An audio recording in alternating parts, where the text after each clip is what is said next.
Hi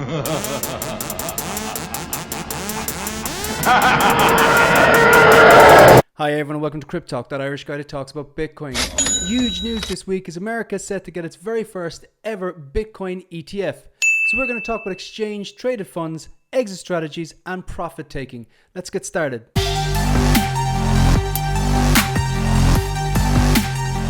This is episode number 50 and the title of this episode is Bitcoin Exit Strategies and Profit Taking. Before we go any further, take a quick look at this. This is the KRYPTALK YouTube channel. So whether you're new to Bitcoin or you're a Bitcoin OG, go ahead and click on the subscribe button and the bell notification and set it to all.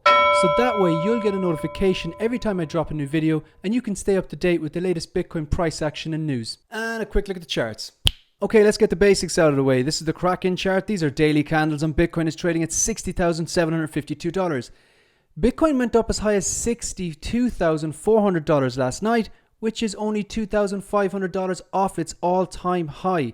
Where we're looking at the moment, if we just do a quick calculation, where we are now, we seem to be hovering around 60,765. And if you look at this green perforated line, that's no coincidence. That's a previous all-time high. It was the all-time high it hit just before it hit the all-time high of 64,900. So it's not a coincidence that it's encountering a bit of resistance there and hanging around there. So we're about $4,000 off the all-time high now. Yes, just under 7%. Now I'm just going to take a look at something I did mention previously in another video before we actually broke out of this bullish pennant here. I was saying that this is a continuation pattern. There's a high chance that it could break to the upside, and it did. Just taking a look, if we add this, say the height of this flag, so from the bottom down here up here, I'll just actually show you what I'm talking about. So from the bottom here to the top of this triangle, if we just add that to the price of the breakout, or the point of the breakout, should I say, and if we go back up here, look at where we are. That brings you up to over $100,000. Now that's not a coincidence because that's lining up with the Fibonacci of 1.618. And I'm going to just explain that very, very briefly. Basically, if you look at these levels here, see all these levels, all these different lines, these are called Fibonacci retracements. Now I drew the bottom of this here. I started down here in the March 2020 crash and I brought it right up here to the all-time high. So if you look at the number 1 here, that's up at the all-time high, and then down here to 0, that's at the bottom of the March crash before we went on this crazy bull run. So the Bitcoin price tends to respect these levels. For example, if you have a look at what I'm doing here, let's say it starts here, it tends to come up here, not go straight up, get rejected, come down, usually accumulate on one of these levels before going back up and doing something similar like that. So that's just the way it behaves, because traders know and they're familiar with using the Fibonacci retracement, so they'll set buy and sell orders a lot of time according to these levels. Now the 1.618 is a significant level, so I mean that is not it wouldn't be unlikely that Bitcoin could actually go up and break out when it breaks out of 65, and I do think that is a when at this stage. It could happen today, it could happen this week. It is a case of when. I think we're going to see 70k very, very quickly. And then if you look at the next Fibonacci, say if that's the 1, the next Fibonacci is 1.272 and then up to 80. So just to summarize that, I do think we're going to see another all-time high this year. I think 65,000 could be broken as early as this week. There probably will be a rapid run up to 70,000, I'd imagine. Maybe we'll get rejected a few times and we have to have a little kind of a correction, which is just inevitable. But yeah, the 1.6 level, it puts you over $100,000. A lot of people calling for that. A lot of famous analysts thinking that's going to happen. Very quick look at some indicators here. We're going to get rid of the EMA ribbon because we're well above it. We're also going to get rid of the 50 and the 200-day moving averages. These are green and red lines because we're also well above them. Now, if you have a look at the MACD, this is the daily now. We had that bullish cross back on the 30th September. It's been basically crazy ever since. The blue line above the orange line, that typically is good. Taking a look at the MACD on the weekly, we have had similar. They looked like they were going to cross here. If you look at, let me show you this a bit more clearly. So we had this bullish cross here on the MACD on the weekly. That's when the blue line crosses over and goes above the orange line. These are weekly candles and weekly trading. Every single one of these represents 1 week. It looked like we're going to get a bearish cross there because they were kind of converging, coming together. But then we got this massive price action. They've diverged again. Now, if you look at the monthly, like for months, we've had that bullish cross back as far as June 2020. And if you look at that, it's just been ever since upside. Did look like they were converging again, but it started to diverge again. So that's looking good too. Now I've switched back to the daily and I brought in two other indicators, the Bollinger Bands and the RSI. So the Bollinger Bands here, we're above the basis, well above the basis, but we're not actually touching the top of it, which is good, because usually when we're kind of touching the top, it looks like we're climbing out of the top of this. It's a sign that it's overbought and usually gets resulted in a rejection, so I can get rid of them as well. The RSI trading over 70, not bad. It can trade up into 80 without corrections. We've seen that before in the past. So I'm just going to scroll back here and have a look, and we're going to compare the RSI. We're going to take a look at the RSI and the actual price action. So if you look at here, so when the RSI was very low, that was around July 2021. So that was kind of like one of the bottoms. Even going back here as far as May, like if you obey the RSI, if you buy Bitcoin when the RSI is that low, how low was it? Like right there, if you buy, like that's 20. The RSI was on the floor. If you buy Bitcoin when it's say around 30 or something like that, they're good buying opportunities. Even here is a great buying opportunity. Look at, if you bought that there on that day, that's the 20th of July 21. The RSI was down at 33. Sign that it's kind of getting oversold. The price of Bitcoin was about 29,000. That is literally the bottom. If you like, technical analysis does work. If you look at it, you know how to use it, you can see very, very good buying and selling opportunities. What do I see happening in the next week? I think we're going to see an all-time high by the end of the year, definitely. Possibly by the end of this week, and a quick run up to 70. And then the next significant Fibonacci retracement will be around 80. That's it for the charts for today.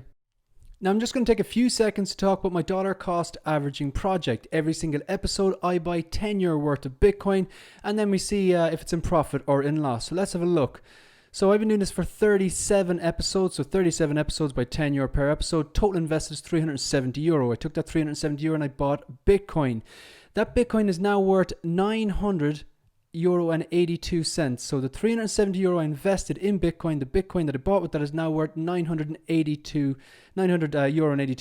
Total profit €530.82. A total profit of, that's 143.456 profit, 143% profit.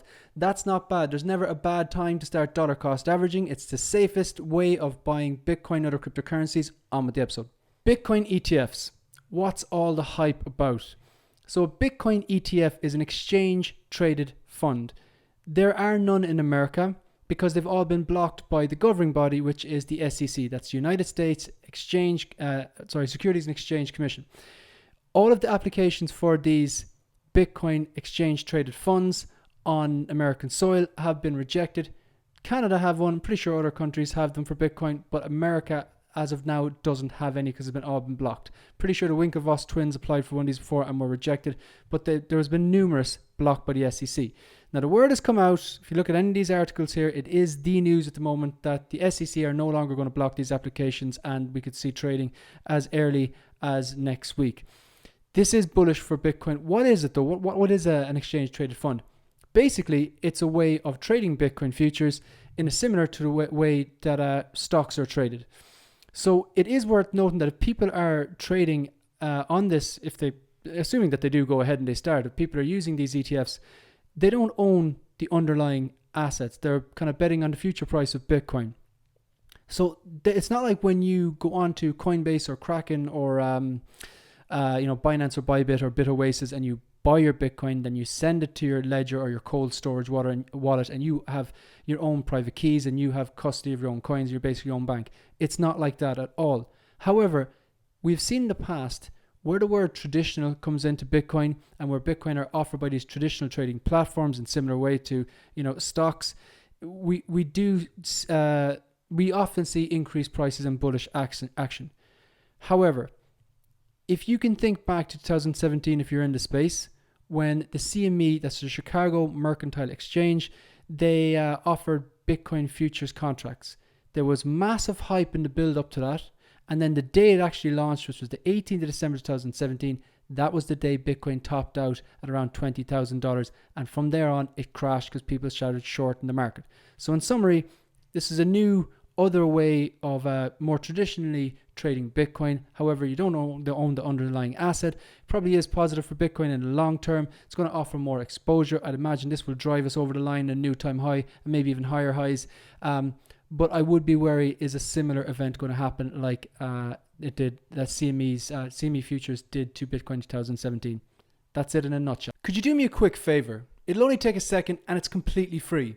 Subscribe. Okay, so this is the main focus of this episode. I'm going to talk about exit strategies and profit taking. It seems appropriate because we look like we're on the verge of another big leg up in Bitcoin. It does look like it's going to go on and hit all-time highs, maybe even as early as this week. The ETF news was massive. I think it's a great time to set a plan in motion, because if things go well, and we are looking at into a few weeks or a few months towards the end of this bull run, and we are looking towards those all-time highs and maybe even bigger targets, like my own target, $88,000, or even like higher targets like $100,000, or even Plan B's $288,000, whatever it is. If that happens, you need to have a plan in mind.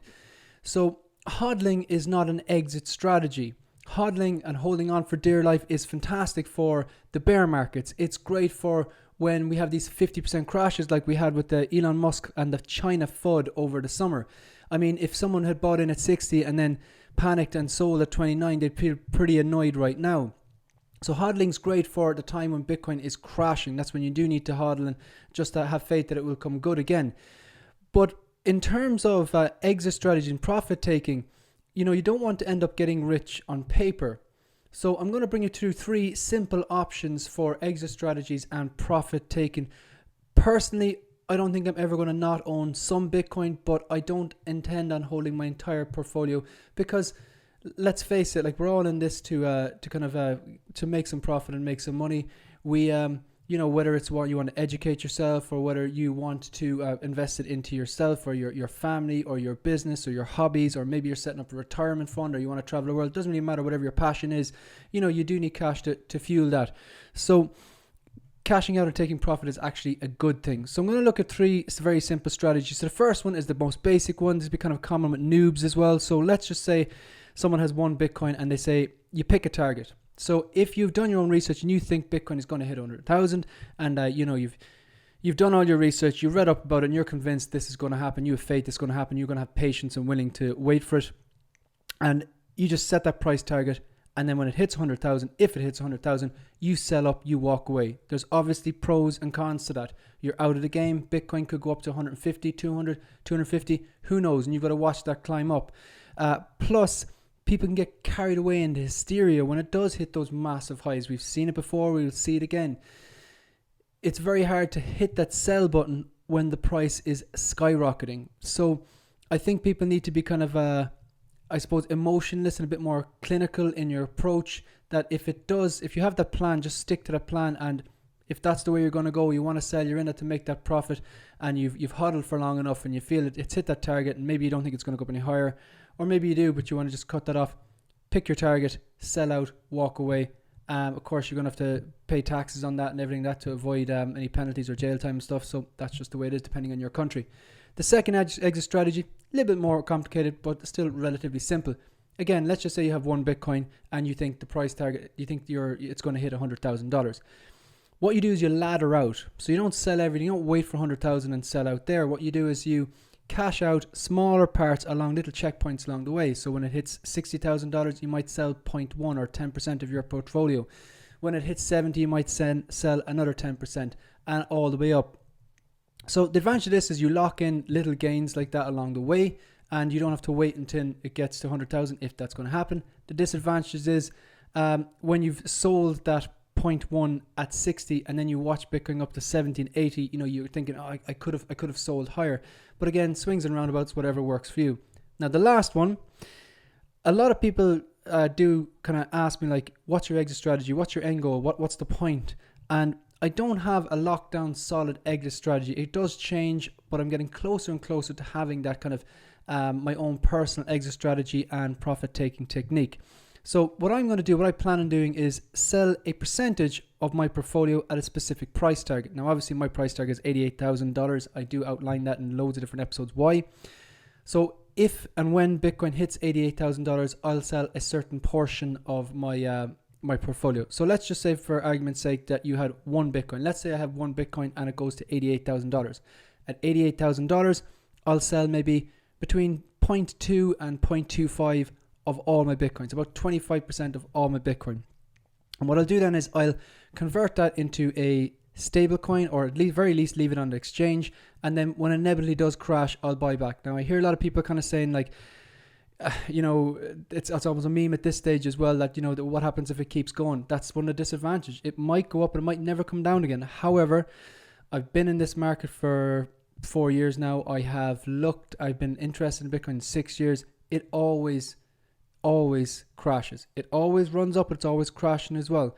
So if you're kind of disciplined, when it hits a fresh new all-time high, and sell a small bit, keep it on the exchange, set a buy order for maybe 25% lower than that current all-time high, and you'll probably keep increasing your Bitcoin stack without spending any money. And that's the idea, really, to grow your Satoshi value, your Bitcoin value, without actually spending any more. So yeah, look, I hope those 3 simple strategies helps, and maybe put a bit of clarity on it. But this one is the one that I'm kind of looking towards. It's more about growing my Bitcoin portfolio without actually spending any more money, and just paying attention to the charts.